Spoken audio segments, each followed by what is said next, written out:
Coming up, winter isn't just hard on us physically, but can also take a toll on our cars. We'll show you how to prevent a big weather-related bill ahead. And protests against changes in state laws and federal policies are popping up here and across the country. We'll discuss how a new law in our state is expected to change our schools and universities, and you'll hear what students think about it ahead.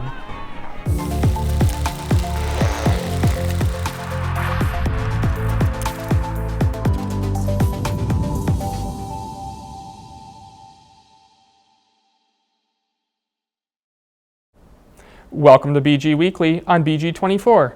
I'm Andrew Kish. So we just dealt with one round of bad weather, and it's expected to happen again this weekend. But what's the best way to stay safe on the road? The Ohio State Highway Patrol says the answer is pretty simple. Countless times I see people drive by me, I'm slowing down for the conditions, and my patrol car driving, maybe 50 or 60 miles an hour or whatever it is, and people go zooming right past you. And there's been times over the years where I found that person in the ditch because they didn't slow down.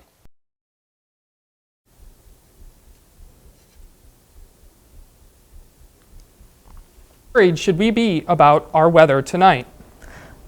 To be honest, I would be slightly worried myself as a resident on campus. I see that tonight we have a high of 30 degrees and a low of 8 degrees with winds 9 to 14 miles an hour. So that's pretty chilly.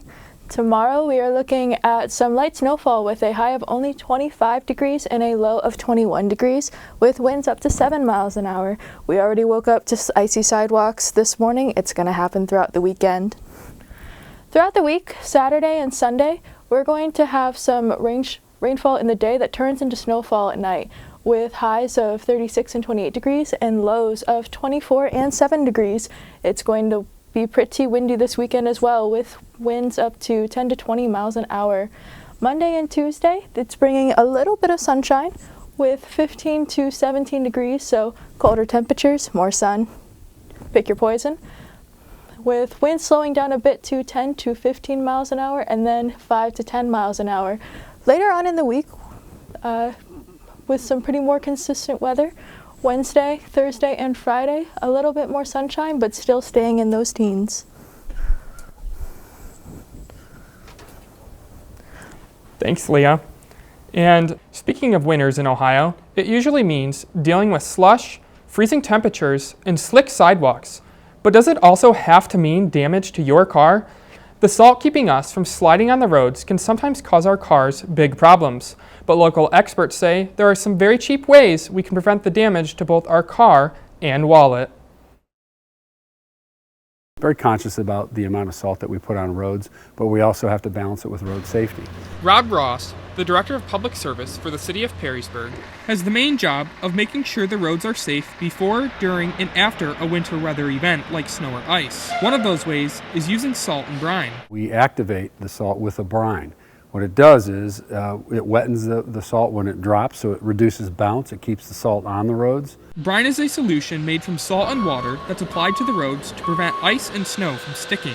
At the City of Perrysburg, the brine is made in-house at the city's public service building. As people drive on roads coated with brine, the salt can stick, and if it's not taken off quickly, it may cause damage. It gets up underneath, inside the panels, inside the cracks, and there's no way to get rid of it. And it causes rust from the inside out. Bill Hodson, the lead technician at Tuffy Auto Service Center in Perrysburg, says there could be signs of rust, but by the time you see them, it may be too late. You start to see bubbles on your paint, paint chips. The salt can get thrown up on the car and cause paint chips. You may be wondering, what's the best way to prevent these issues? The best piece of advice that both had was to simply rinse the salt off the car. If you go through a car wash, get the undercar blast, every little bit helps. Wash out your wheel wells. And even though you may find the salt to be a bit annoying, Ross said keeping drivers safe is more important. I think very much about high school drivers and the young people that are driving on the roads, so we're very conscious of that. We have a good senior group here that's been doing it for a long, long time. Ross says another piece of advice for drivers is to stay 100 feet away when crews are applying salt or brine, and if possible, wait to drive on the roads until the brine solution has dried. And up next, we have our Community Corner segment with Kelly Doyle.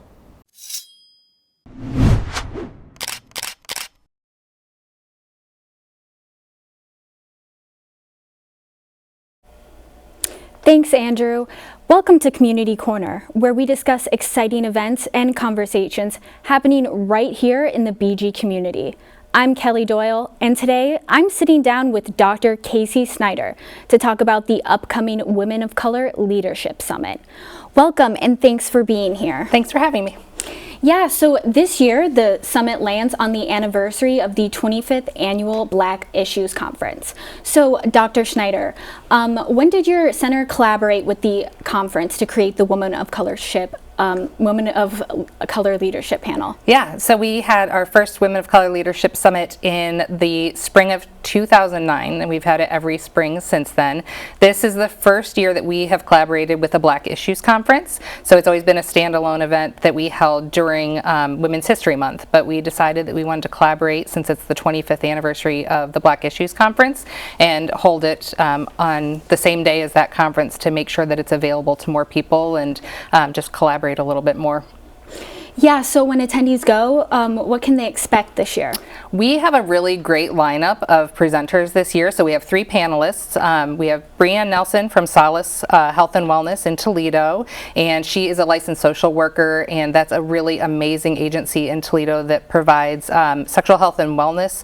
We also have Kelly Daniels, who is a consultant and does leadership consulting through J. Ramon, and that's an organization that she founded with her husband. So they do consulting all over the country and in Northwest Ohio. And then our third panelist is Ash Moon, and she is an anti-trafficking specialist and advocate. So the 3 of them will be speaking at the Women of Color Leadership Summit. So the first session will be a moderated panel, and we'll be asking them questions, and really it's a chance for them to tell their story about like how they got to where they were, to where they are, and like what barriers they've faced and what advice they have for people. And then the second half of the panel will actually be pretty open. So folks in the audience will be able to ask questions and find out a little bit more about like what that looked like. And if they have personal questions to ask the panelists, they'll be able to do that at that point. Sounds good. So if you want to attend, how do you do that? Do you need to make a reservation? Well, since it's through the Black Issues Conference, people can register online for that. So really they can just Google Black Issues Conference, BGSU, and that registration link will pop up. It's free for BGSU students, which is fantastic, and that counts for the whole day, so they can go to all the sessions that they want to, and it also includes lunch, and we have a great keynote speaker for that event, Hill Harper. And then in addition to that, faculty and staff can also attend for $15. Students from other universities can attend for $15, and then community members are also welcome to attend, and that's $30. And that, again, is for the whole day and for lunch, and there are some fantastic sessions that are lined up for that entire day. Great. So what do you think the summit adds to the overall conference? Yeah, you know, I think that it's always important to elevate the stories of women of color, but I think particularly right now, hearing those stories is really, really important. And so this has always been one of my favorite events that we've held through the Center for Women and Gender Equity, but I'm really excited this year that we get to host it during the Black Issues Conference because I always enjoy going to that conference. So just being able to hear their stories, and for students in particular, I think hearing those stories from people who maybe were where those students are now and seeing where they got to, I think is really powerful.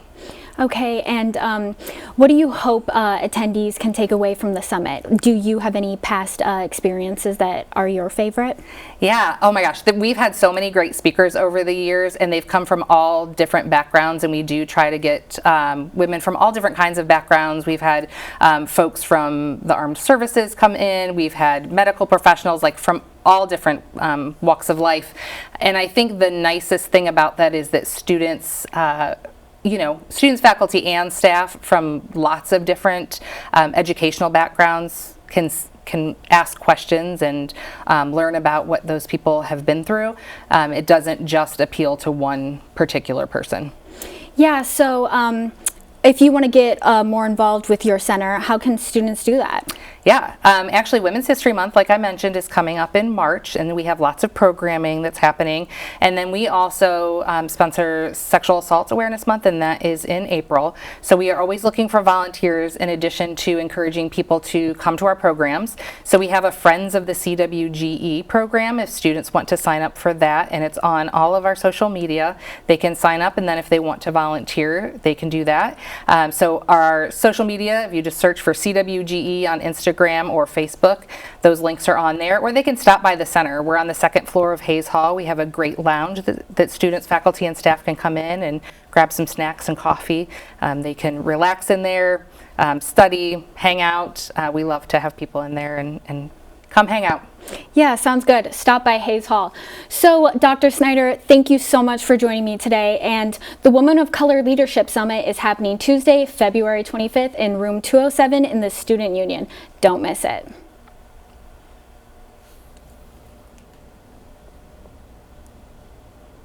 That's all for Community Corner. Back to Andrew in the newsroom. Across the United States, President Donald Trump's recent executive actions have sparked debates and protest over diversity, equity, and inclusion, commonly known as DEI. President Trump has signed orders to dismantle DEI programs within federal agencies, a move that has led to a wide array of reactions. In response to these federal orders, several major organizations have stopped their DEI initiatives, including PBS, which just shut down its DEI office earlier this week. BG24's executive producer, Allison Ritchie, tells us what this means for people here in Bowling Green. The impact of President Trump's executive actions has been seen nationwide as protests have popped up all over the country, including here in Bowling Green. Students organized a protest on Friday directed at the policies coming out of the White House. Local organizers say Friday's demonstration is more than just national issues. It's about how those decisions affect students right here on campus. There's a lot of international students, there's a lot of LGBTQ+ students, there's a lot of students who rely on like federal aid and stuff like that. So this, I mean, it really applies to everybody. I feel like there's something happening every day that affects somebody new. At the state level, Ohio legislators seem to be following Trump's agenda with the passing of Senate Bill 104, which requires people at Ohio K-12 schools and universities to use the bathroom and other facilities that aligns with their sex assigned at birth, regardless of their gender. A student protester thinks the university has been too quiet about this issue. The university hasn't taken a stance or voice on anything. I really wish they would, but it's the state. I asked the university how it views the issues raised by the protest and what specific actions have been taken to address these concerns. BGSU spokesperson Michael Bratton says the university is talking with students, faculty, and staff to ensure they are supported. He also says the university is in the process of gathering more information, and as a public university, BGSU will follow whatever laws are enacted by elected officials. For BG24, I'm Allison Ritchie. Ohio Senate Bill 104 goes into effect in less than 2 weeks on February 25th. And despite all of this wintertime weather, spring sports are ramping up. Stay tuned and we'll hear from Brooke Blake, who will give us an update on winter and spring sports.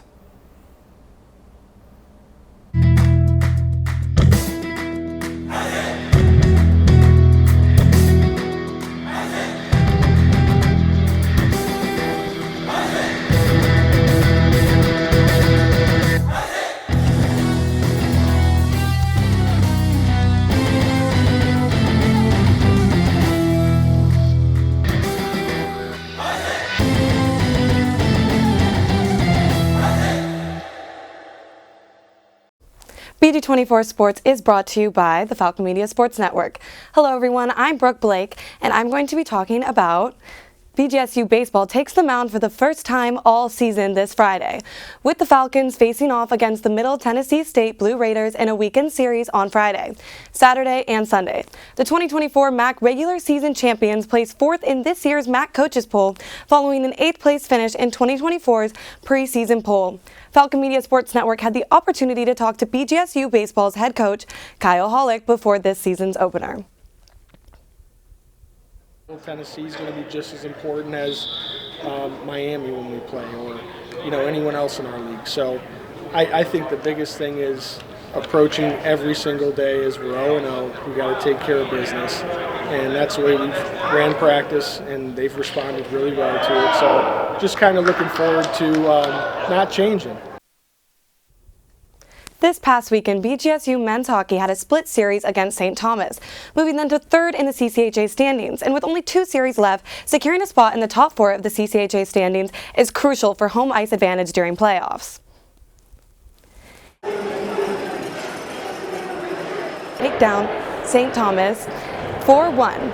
BG opened the game with back-to-back goals, the first being scored by junior forward Quinn Emerson, before grad student defenseman Tommy Passanen followed with another goal seconds later. During Saturday's game of this series, the Orange and Brown struggled to find the back of the net. They had 58 shots on goal, but only managed to get 1 score, with senior forward Ryan O'Hara earning a power play goal halfway through the 3rd period. BG would lose 2-1. This upcoming Friday, the Birds will be traveling up to Plymouth, Michigan to play the USA development team in an exhibition match at 7 p.m.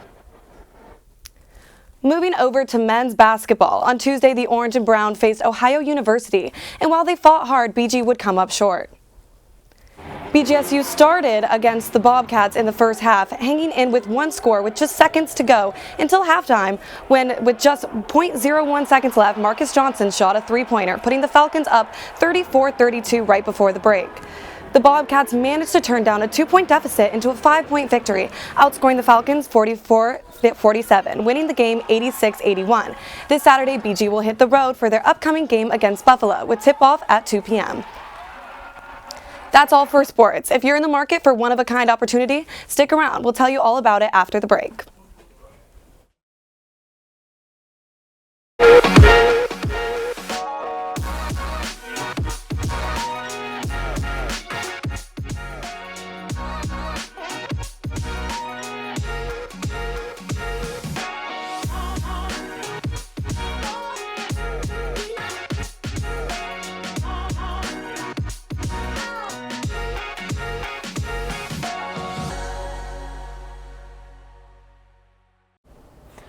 Of the hundreds of plants at the BGSU greenhouse, one only blooms once a year, and this is one to make a stink about.